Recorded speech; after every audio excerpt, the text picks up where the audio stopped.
Welcome back to stage 5 of the Mirage GT build video series. In this video, we're going to be fitting the rear lights. This includes fitting the brake and tail lights, the rear indicators, the reverse light, fog light and brackets, the rear number plate light, and the 2 rear reflectors. As usual, a full list of the torque settings for this video can be found on our website using the link in the description below.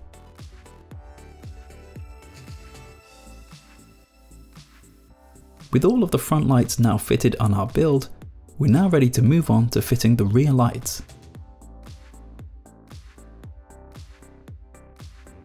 First up, we're going to fit the rear indicators, which will be installed on the top of the 2 pre-cut holes in the rear of our body.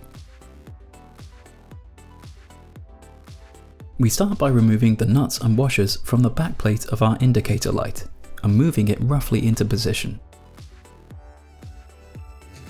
Once we're happy with the position of this rear indicator, we can gently apply some pressure to the light so that the 2 bolts on our rear indicator mark their position on the body.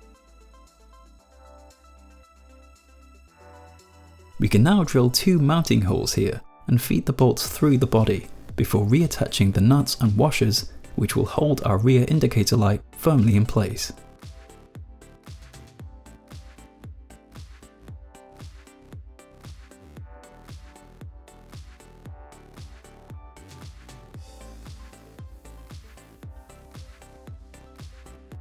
Once complete, this exact process can now be repeated for the rear brake and tail lights, which will be fitting just below the rear indicators.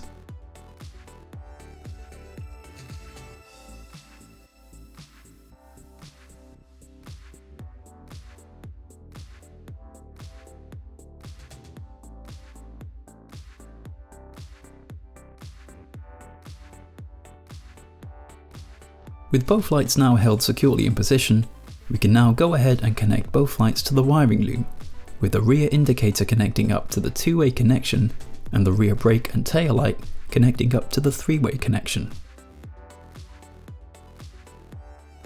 These connections can be tidied away neatly using 2 cable ties here, and we can now go ahead and repeat this process in full for the 2 remaining rear indicator and brake and tail lights on the opposite side of the body. Next up, we're going to fit the reverse light and fog light.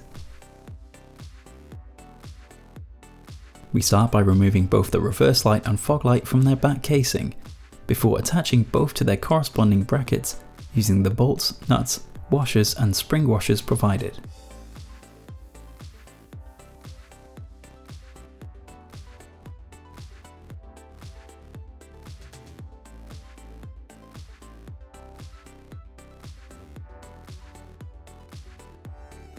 With the back casing now fixed to the brackets, we can now gently slide the reverse light back into position and repeat this process for the reverse fog light.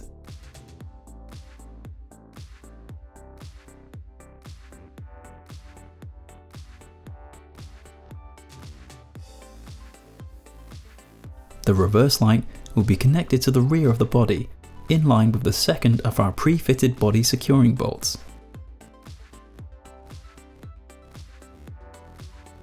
We start by removing this bolt and drilling a single mounting hole through the rear of the chassis, which will allow us to feed through the reverse light's wiring connections.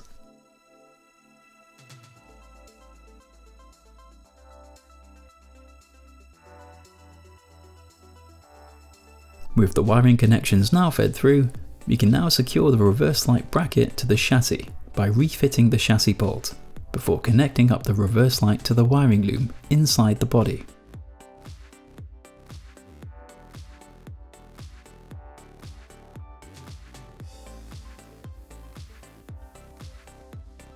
This process can be repeated in full to secure the rear fog light in place and connect it up to the wiring loom on the opposite side of the body.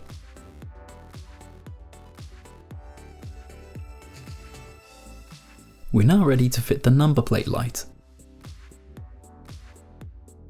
We start by connecting the number plate light connection to the main wiring loom inside the top of the rear boot. the opposite end of the number plate connection can be connected up to the rear number plate light.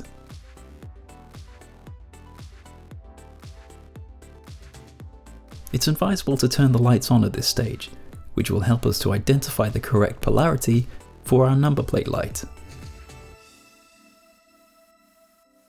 Once the number plate light has been successfully connected, we can now clip it gently in place on our build.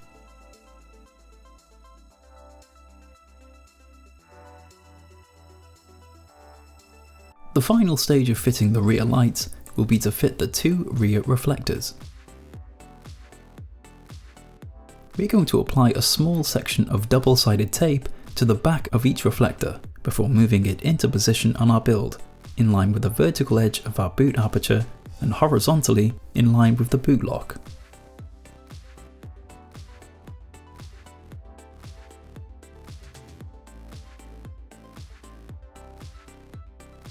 Once we're happy with the positioning of this reflector, we can now drill two small pilot holes on either side of the reflector's chrome surround and secure it in place using the two screws provided. Once again, this process can now be repeated in full for the second reflector light and casing. With all of the rear lights now fitted securely in place, we can now move on to the next video.